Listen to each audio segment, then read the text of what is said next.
Buckets and boards, let's get right into it. Last night, the Clippers went into the Valley of the Sun and did the work. It was an exciting game. It had playoff implication in terms of seeding. The Clippers end up jumping the Suns in the rankings. They moved to the 4th spot. So it was a cool game. It started off fast-paced immediately. The Clippers jumped on them right off the bat. You know what I mean? But in Suns fashion, they battled back. They got the game close. And it just became like a chess game with the coaches. Kawhi had an off night. I don't think he scored a point until like 5 minutes left in the third quarter. But he ended the game with 16 points and 9 rebounds.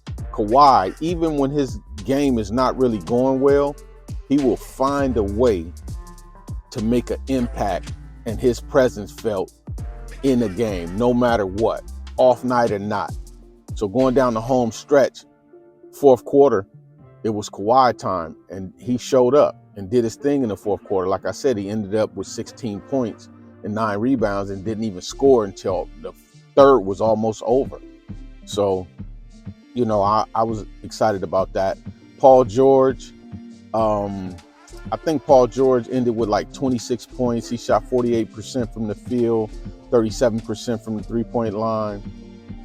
But sometimes Paul George, he's not like Kawhi. He doesn't take his time and just let the game come to him. Sometimes he can get a little forceful and just try to rush and make things happen, and his play becomes a little bit erratic. And he start, having costly turnovers. That part about Paul George it just irritates me a little bit. He needs to just calm down and relax and play within himself. And, the Clippers are going to need him on this push. The rest of the season and in the playoffs, they need Paul George to basically have almost a perfect playoff run if they want to get this thing done once and for all. He cannot just turn the ball over trying to do too much with behind the back dribbling and this and that. Then he gets a little off balance at times and the ball bounce off his foot and they get a turnover. So they steal and go convert on a bucket. PG, calm down, baby. Anybody that know me, they know PG is one of my favorite Clippers. That game is just silky smooth, you know what I mean? But sometimes, and this is not me knocking him, I'm just pointing out, what I see, he gets erratic at times. You just got to get composed and just let the game come to him. Your game is so sweet and so silky, you're going to drop 25 points anyway. Just relax, calm down, baby. But he had a decent game. He ended up with, like I said, 26 points. So it was, it was a decent game for him.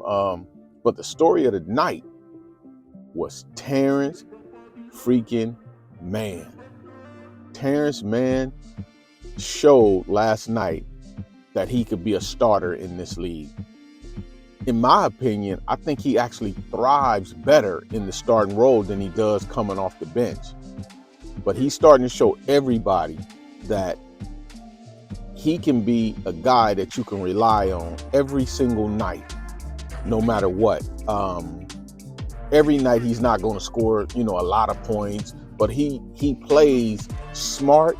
He plays good defense, and he does all the right things. He don't play, he don't make bonehead plays. He just plays within himself, and he kind of lets the game come to him. And I like that about Terance Mann. Man, he shot 10 for 12, 84% from the field, and he shot 75% from the three-point line. Yeah, he didn't take a lot of threes. He only took 4, but he made 3 of them. So his defense was good. And like I said, he plays within himself. So I like that about Terance Mann. And another thing that I picked up on was Eric Gordon. Eric Gordon, the additions at the trade deadline, I have to be honest, he was the one. His veteran presence, he plays calm. Man, this dude can shoot it. He played limited minutes, and I think he scored 13 or 14 points in limited minutes off the bench. But what I like about Eric Gordon more than anything is him on the defensive side of the ball. If you look at his lower body, that dude is physically strong. He can, and he's not that tall, but his physical strength allows him to guard 1 through 3. You could put him on anybody from a point guard to a small forward, and Eric Gordon can handle his own. And he can stretch that floor. He can shoot it from deep. He knows how to drive to the cup. He just all around solid. And I think going down the home stretch and into the playoff, he's going to be the one player that helps us get it done. Because now that Terance Mann is coming into his own, you could see Ty Lue could play him, Gordon in the fourth quarter, or they could play Terance Mann, Norman Powell in the fourth quarter, or they could play Eric Gordon, Norman Powell in the fourth quarter. And you don't lose anything on the offensive side of the ball or the defensive side of the ball.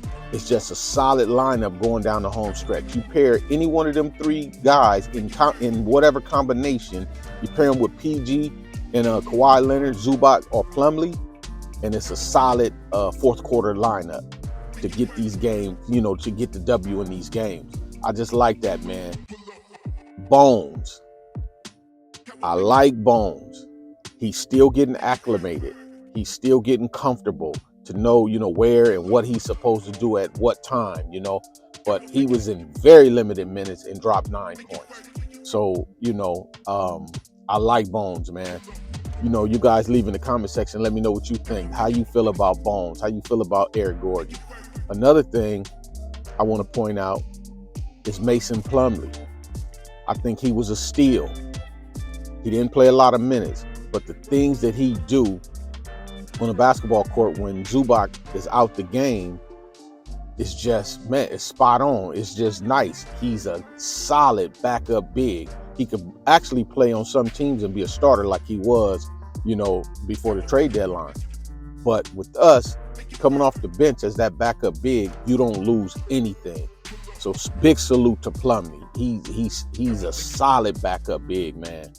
But yeah, I was going through some of the comments on some of the channels and stuff, and the first thing I heard was, well, KD didn't play. Yeah, KD didn't play.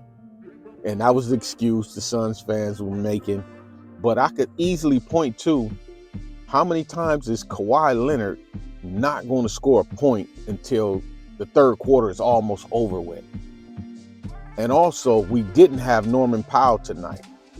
I think, and this is just my opinion, we can handle the Phoenix Suns.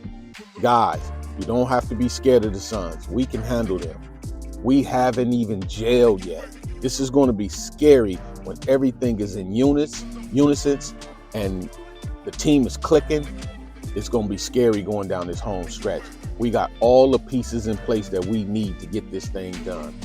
But yeah, man, I just wanted to come to you guys with a quick video just to recap the game. I thought it was a good game, especially a great road win for the Clippers going into the Valley of the Sun and doing battle with the Phoenix Suns, the new look Phoenix Suns, I should say. And that defense came alive in the right spots and slowed Booker down.